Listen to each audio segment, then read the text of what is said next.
नमस्कार साथियों, स्वागत है आपका नानक क्लासेस में। दोस्तों, आज अपने इस वीडियो में करने वाले हैं राजस्थान अध्यापक पात्रता परीक्षा जो है जनवरी 2025 में होनी है। उसके साथ साथ कुछ अभ्यर्थी ऐसे भी हैं जो मुख्य परीक्षा की भी तैयारी कर रहे हैं, और कुछ अभ्यर्थियों की जो पात्रता परीक्षा पहले से भी कंप्लीट है, यानी कि उनको दोबारा करने की आवश्यकता नहीं है। ऐसे भी अभ्यर्थी है जो मुख्य परीक्षा की तैयारी भी कर रहे हैं और उनको पात्रता परीक्षा भी तैयारी करनी है, तो वो थोड़े कन्फ्यूज हो रहे हैं कि केवल पात्रता परीक्षा की तैयारी करें या मुख्य परीक्षा को छोड़ दें। तो इस प्रकार आज का वीडियो उन सभी अभ्यर्थियों के लिए एक रामबाण सिद्ध होने वाला है। तो चलिए स्टार्ट करते हैं आज का ये। इसमें अपने जानेंगे कि पात्रता परीक्षा की तैयारी मुख्य परीक्षा के साथ कैसे कैसे करें, ताकि साथ में आपकी मुख्य परीक्षा वो भी चलती रहे, ताकि आने वाले समय में आपको ज़्यादा हड़बड़ाहट ना करना पड़े। क्योंकि जैसे लेवल फर्स्ट है उसके लिए सिलेबस है मुख्य परीक्षा का, काफ़ी लंबा चौड़ा सिलेबस है, अलग अलग भागों में डिवाइड किया गया है। इस प्रकार लेवल 2 के लिए भी अच्छा सिलेबस है।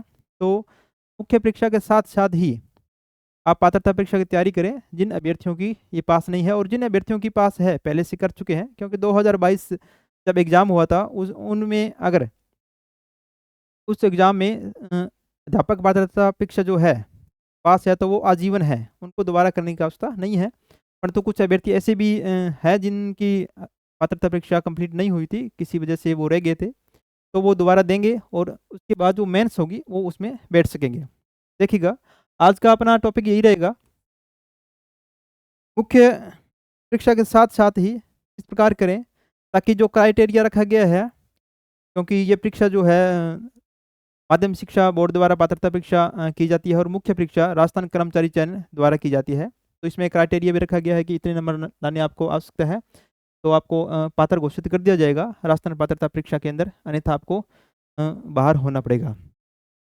इसके अंदर आपको जो विषय है इसके अंदर किस प्रकार तैयारी करें ताकि अच्छा स्कोर बन सके। जैसे आपका ये पहला विषय आ जाता है बाल विकास एवं शिक्षा शास्त्र। इसके अंदर आपके 30% पूछे जाते हैं, 30% पूछे जाते हैं।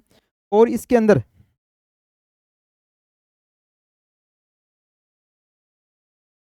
30% जो आते हैं, ये जो टॉपिक है आपका 30% वाला मुख्य परीक्षा के अंदर भी है, चाहे रीट लेवल 1 है चाहे रीट लेवल 2 है, तो ये दोनों के लिए कॉमन हो गया।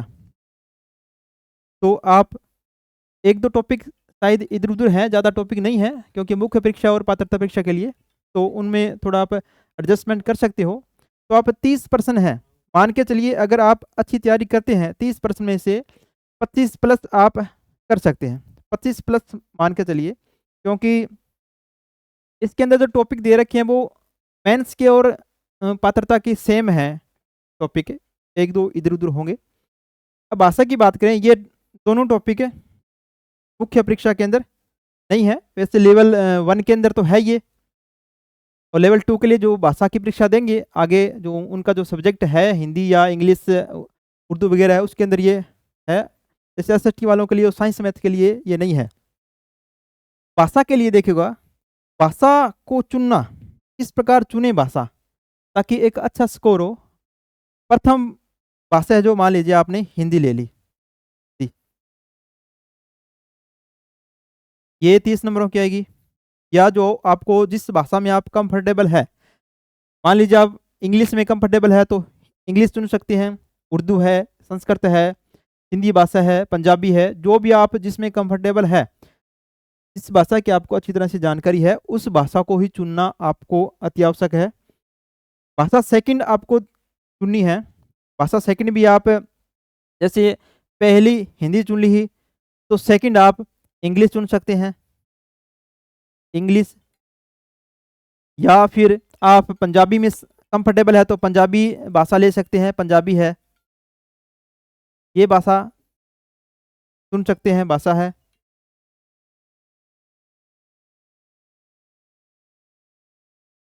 पंजाबी भाषा ले सकते हैं।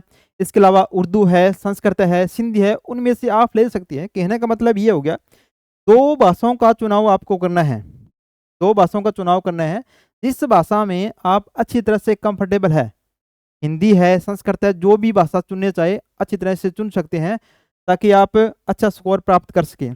ये भी 30 नंबरों की आएगी, दोनों 30-30 नंबरों की आएगी। इसके अंदर ही भाषा प्रथम है 30 है, 20 क्वेश्चन भाषा से आ जाएंगे और इसके अंदर साथ में इसके शिक्षण विधि है वो प्रश्न आ जाएंगे, शिक्षण विधियों के प्रश्न आ जाएंगे।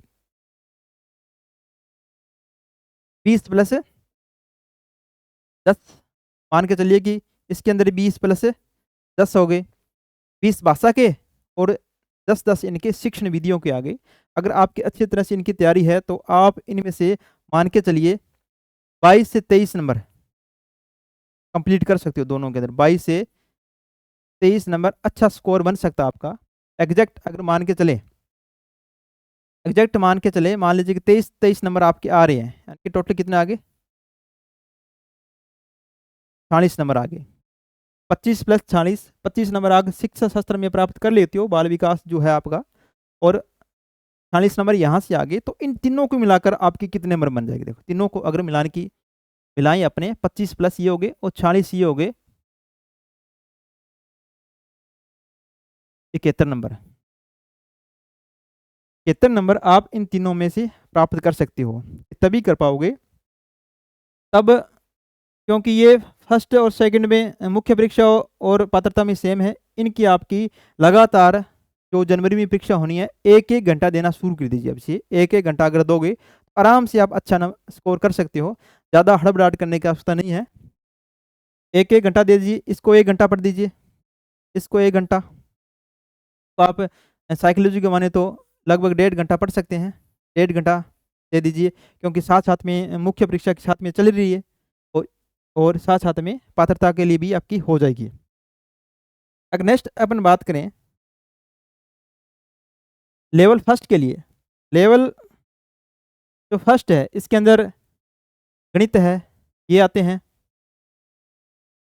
और पर्यावरण के हैं ये आते हैं। इसके अंदर टोटल दोनों को मिलाकर 60 प्रश्न पूछे जाते हैं। गणित के 30 प्रश्न आ गए और पर्यावरण के भी 30 प्रश्न आ गए। इसके अंदर आगे विषय के 20 प्रश्न इसके आ जाएंगे और शिक्षण विधियों के 10 प्रश्न आ जाएंगे। और पर्यावरण की बात करें, विषय के 20 प्रश्न हैं और विधियों के भी 10 प्रश्न आ जाएंगे। अब इनमें से आप कितना स्कोर प्राप्त कर सकते हो? हालांकि लेवल फर्स्ट के अंदर जो गणित है मुख्य परीक्षा के अंदर केवल 5 प्रश्न आने हैं, लगभग 8-9 टॉपिक है, वहाँ पर 5 प्रश्न आने हैं। इसमें कुछ ज़्यादा टॉपिक है तो यहाँ से 20 प्रश्न आने हैं।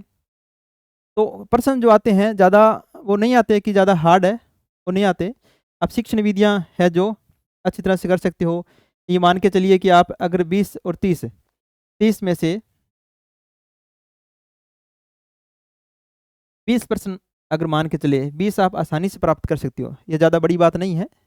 और इसी प्रकार इनमें भी आप 20 प्राप्त कर सकते हो, यानी कि दोनों को मिलाकर 40। मिनिमम मैं क्राइटेरिया रख रहा हूँ कि 40 नंबर आपके आसानी से आ सकते हैं, क्योंकि इतनी आप कमज़ोर नहीं हो कि 40 नंबर ही प्राप्त नहीं कर सकते, क्योंकि 40 नंबर आसानी से आ जाएंगे अगर आप अच्छी तरह से इनको पढ़ लोगे तो।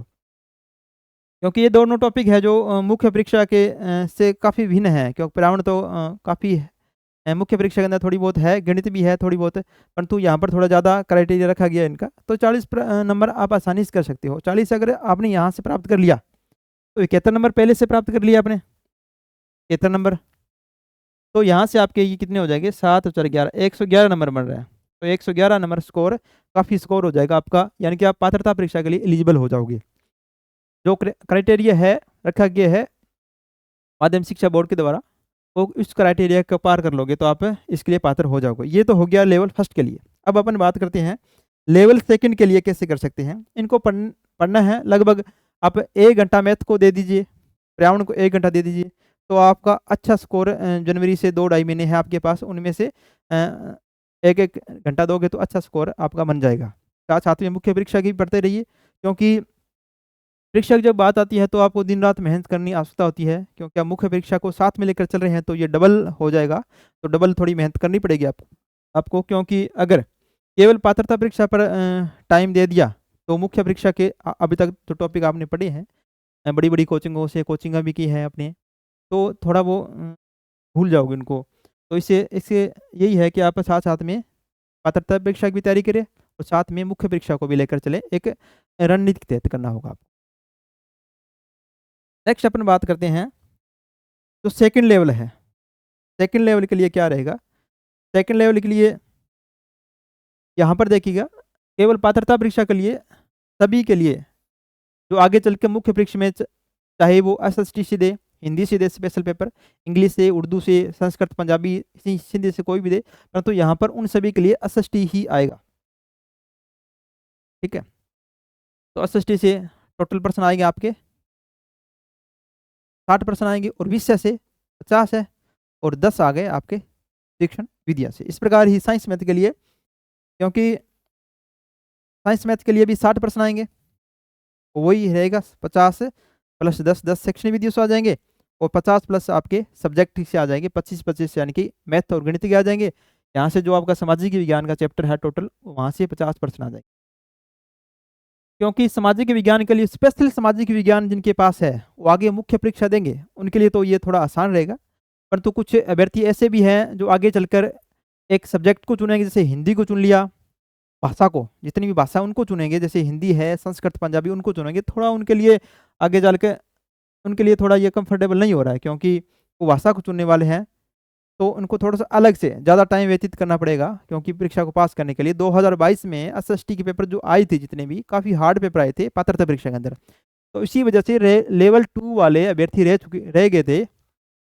तो इसको आप कमज़ोर मान के मत चलना, कमज़ोर आएगा, इसको आपको लगभग 2 से 2.5 घंटे देना पड़ेगा सामाजिक विज्ञान को।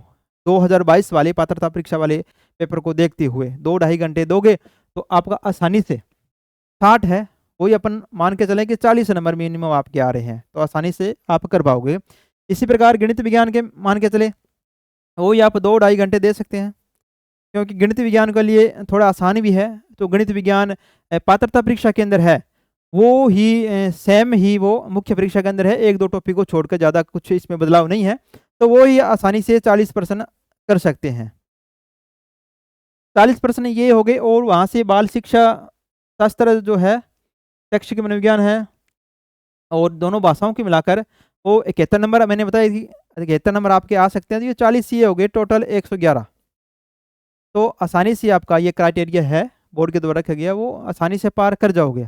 तो इस प्रकार ये रणनीति रहेगी, 2-2.5 घंटे, 1-1 घंटे जो आपको लग रहा है, यानी कि मैंने एक अनुमानित टाइम बताया आपको। अगर आपको ऐसा लग रहा है कि मेरा सब्जेक्ट पहले से अच्छा है, तो जो आपका कमज़ोर है उनको ज़्यादा टाइम दीजिए, या आपको ऐसा लग रहा है कि मैंने पूरे सब्जेक्ट पढ़ रखे हैं, तो आप एक अच्छी पुस्तक ले आइए जिसके अंदर प्रैक्टिस सेट दे रखे हैं, तो प्रैक्टिस सेट देने मात्र से आपके अच्छे नंबर बन जाएंगे, क्योंकि आपको थोड़ा कॉन्फिडेंस हो जाएगा, थोड़ा विश्वास भी हो जाएगा, उसके आधार पर आप परीक्षा जो पात्रता परीक्षा हो उसमें सफल हो पाओगे। तो इस प्रकार ये है।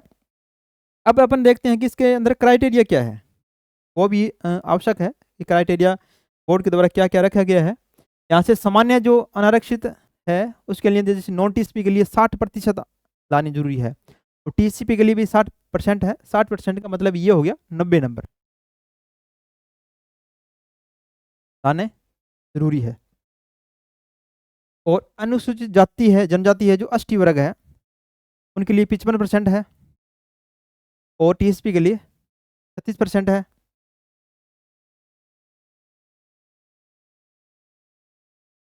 पिचपन % का मतलब यहाँ पर लगभग 82-83 के आसपास हो जाएगा, 82-83 के लगभग हो जाएगा, यानी कि 55% निकाल लिया अगर 150 का, ये लगभग हो जाता है